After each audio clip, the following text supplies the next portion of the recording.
Good morning students. प्यारे बच्चों, आज हम कक्षा 10 के विद्यार्थियों के लिए साना साना हाथ जोड़ी पाठ के सार के 2 अंश लेकर आए हैं। प्यारे बच्चों, ये पाठ बहुत लंबा है, आप लोगों को पता है, कम से कम 10-15 पेज इसके हैं। तो हमने इस सारे पाठ को 9-10 भागों में बांटा हुआ है उनके शीर्षक के आधार पर। तो आज हम 2 भागों का अध्ययन करेंगे। हमारा पहला जो भाग है वो है गैंगटॉक शहर का अद्भुत सौंदर्य। जैसा कि मैं पहले आप लोगों को बता चुकी हूँ कि इसमें लेखिका ने अपने गंगटोक यानी गैंगटॉक सिक्किम की राजधानी गंगटोक का यात्रा वर्णन किया है। रास्ते में आने वाले जो अनुभव लेखिका ने संजोए थे, जो रोमांचक अनुभव उनकी ज़िंदगी में आए थे, जिस तरह के लोगों का रहन सहन और धार्मिक आस्थाएं उन्होंने देखी थी, उन सब का वर्णन इसमें किया है। तो हमारा जो पहला भाग है वो है गैंगटॉक शहर का अद्भुत सौंदर्य। तो लेखिका ने गंगटोक की सुंदरता का वर्णन करते हुए कहा है कि रात के समय जगमगाते गैंगटोक शहर को देखकर आश्चर्यचकित रह जाती है। कौन? लेखिका। उसे लगता है जैसे आसमान उल्टा पड़ा है और सारे तारे बिखर कर नीचे टिमटिमा रहे हैं। यानी ऊंचाई से देखने पर गैंगटोक शहर एक आसमान की तरह दिखाई पड़ता था। रात्रि के समय जो भी रोशनी उस शहर में दिखाई दे रही थी वो छोटे छोटे तारों के समान प्रतीत हो रही थी। दूर ढलान लेती तराई पर सितारों के गुच्छे रोशनियों की एक झालर बना रहे हैं। वास्तव में इतिहास और वर्तमान के संधि स्थल पर खड़ा मेहनतकश बादशाहों का शहर गैंगटॉक की सुबह, शाम और रात सभी बहुत सुंदर हैं। यानी इतिहास की दृष्टि से यहाँ पर संधि हुई थी, इसको संधि स्थल माना जाता है। एक स्मारक पत्थर आज भी उस संधि स्थल का रखा हुआ है।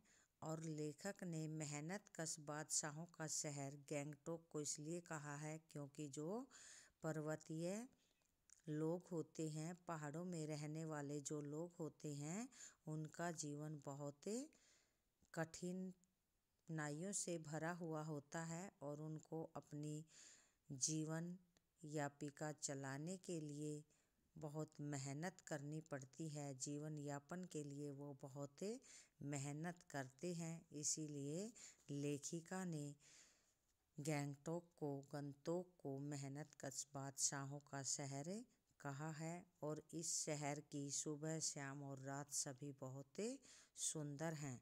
लेखिका उस रहस्यमयी सितारों भरी रात में सम्मोहित थी, यानी उस पर मुग्ध थी। धीरे धीरे शून्य से प्रकाश फूटने लगा तो एक नेपाली युवती से सीखी प्रार्थना के बोल लेखिका के होठों को छूने लगे। यानी एक बार लेखिका ने एक नेपाली युवती से एक प्रार्थना के कुछ बोल सीखे थे और वो स्वतः ही लेखिका के होठों से निकलने लगे। साना साना हाथ जोड़ी गरदहु प्रार्थना, हामरो जीवन तिमरो कौशेली। ये नेपाली शब्द हैं बच्चों और इनका अर्थ है कि छोटे छोटे हाथ जोड़कर प्रार्थना कर रही हूँ कि मेरा सारा जीवन अच्छाइयों को समर्पित हो, अच्छाइयों के लिए जाए। सुबह आँख खुलते ही लेखिका बालकनी की तरफ भागी क्योंकि लोगों के अनुसार वहाँ से कंचनजंगा चोटी दिखाई पड़ती है, जो हिमालय पर्वत की चोटी है। वह वहाँ से हिमालय की तीसरी सबसे बड़ी चोटी कंचनजंगा को देखना चाहती थी, किंतु मौसम अच्छा होने के बावजूद बादलों के कारण लेखिका कंचनजंगा चोटी को नहीं देख सकी। यानी वहाँ से लेखिका को हिमालय पर्वत की चोटी दिखाई नहीं दी। तो दूसरे भाग में बच्चों लेखिका ने युमथांग का प्राकृतिक सौंदर्य, वहाँ के लोगों का जनजीवन और उनकी धार्मिक आस्थाओं का वर्णन किया है। गंगटोक से 149 किलोमीटर की दूरी पर युमथांग था, जहाँ पर लेखिका पहुँच चुकी थी, और जो लेखिका का ड्राइवर और गाइड था जितेन नार्गे, उसने बताया कि रास्ते भर हिमालय की गहनतम घाटियाँ और फूलों से लदी वादियाँ मिलेंगी। यानी जहाँ पर अब लेखिका को पहुँचना था, जाना था, जो लेखिका का अगला गंतव्य था। लेखिका गदराए पाइन और धूपी के सुंदर नुकीले पेड़ों का जायजा लेती हुई पहाड़ी रास्तों पर आगे बढ़ी, और वहाँ पर लेखिका ने बौद्ध पताकाएं देखी। उनको देखने पर जितेन नार्गे ने बताया कि किसी बुद्धिस्ट की मृत्यु होने पर उनकी आत्मा की शांति के लिए शहर से दूर किसी पवित्र स्थान पर 108 श्वेत बौद्ध पताकाएं फहराई जाती हैं तथा किसी नए कार्य का आरंभ करने के लिए रंगीन पताकाएं लगाई जाती हैं। अपनी उसी यात्रा के दौरान लेखिका ने लोंगस्टॉक स्थान देखा, जहां पर गाइड फिल्म की शूटिंग हुई थी।